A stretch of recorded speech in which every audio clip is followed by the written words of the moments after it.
Pokoknya sholat berjamaah. Sholat ini ada perintah Allah, berjamaah ini sunnahnya baginda Rasulullah. Tanda yang sayang Allah kepada kita, maka kita ini masih dipahamkan dengan perkara agama. Nah, agama ini penting sekali dalam keluarga kita, dalam kampung kita, dalam tetangga keliling, bahkan di umat semua alam. Dengan agama ini orang menjadi baik, bukanlah baik, menjadi orang baik.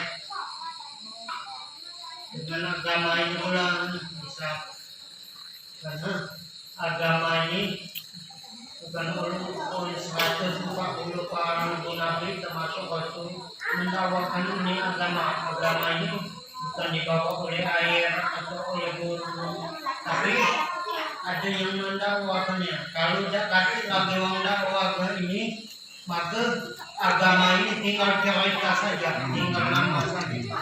Contohnya kalau mati tinggal nama saja, karena masih berdirinya agama. Karena ada yang mendakwakan ini agama. Dengan agama ini pula,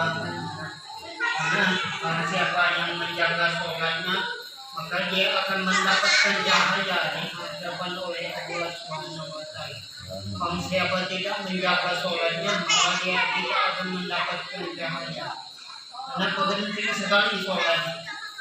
Karena pertama kali akhirnya disebut dari sahabat, ia adalah sholatnya. Apabila baik sholatnya, maka baik pula seluruh amalannya. Apabila karena pertama kali tak kemudian bergeser kaki seorang abad sebelum bertanya. Contohnya dan di alam kubur kami melakukan ungkapan dia. Kalau saat begini ini baca aku ngomong bohong, ngomong apa dengan pentanya, cuma buka baca aku nyimpan di sini.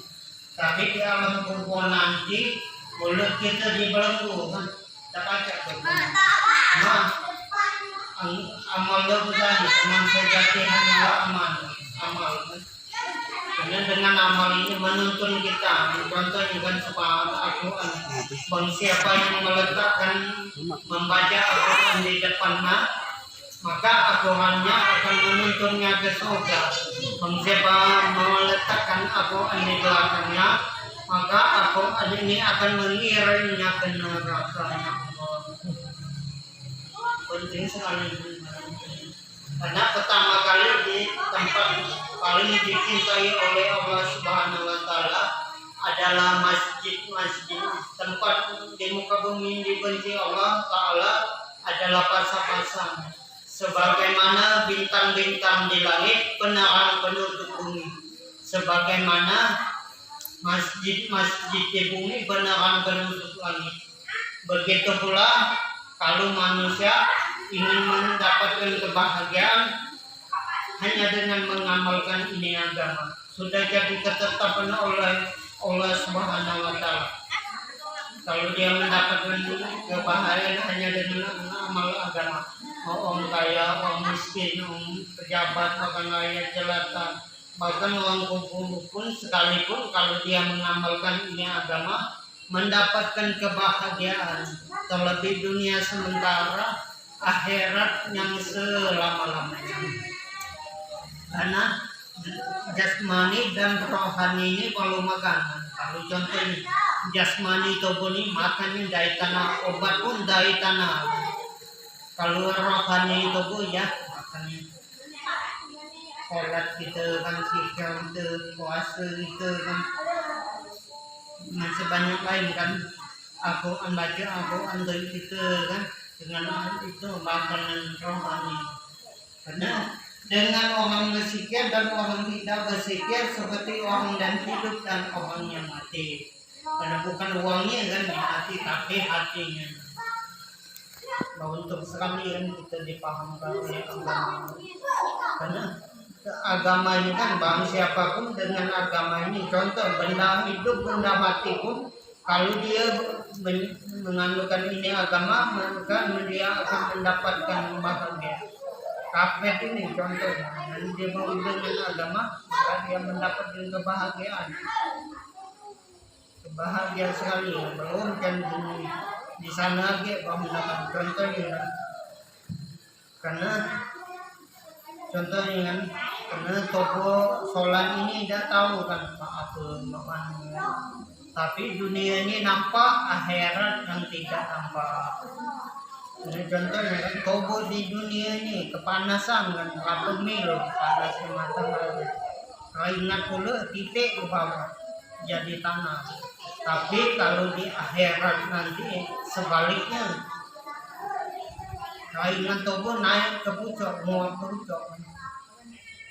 Tergantung kadar amalan itu dengan batas mata kaki, batas lutut, terus naik terus. Ada yang batas bokokan, batas itu ada yang lepuh saya tenggelam. Tergantung kadar amalan itu.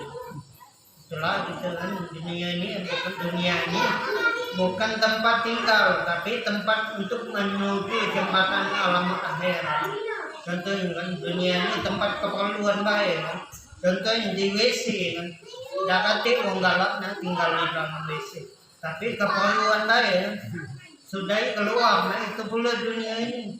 Dunia ini paling 70-80 tahun kan keperluan itu. Balik atau menghadap Allah Subhanahu wa Ta'ala. Allah. Karena setiap kita adalah pemimpin.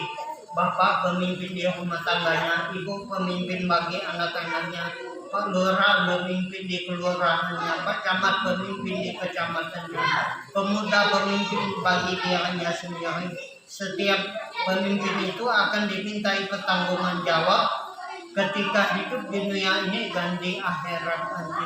Yang ditanya, masa mudamu kau selesaikan di mana? Oh, banyak lagi yang bertanya, tapi kau sudah baca jawab dengan agama itulah jawabnya, pembela tubuh.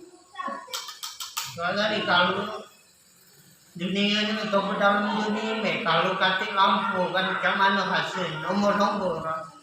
Nah itu boleh di alam kubur, kalau tinggal lewe dan katik orang lain dengan tubuh saja. Karena persinggahan pertama di kuburan.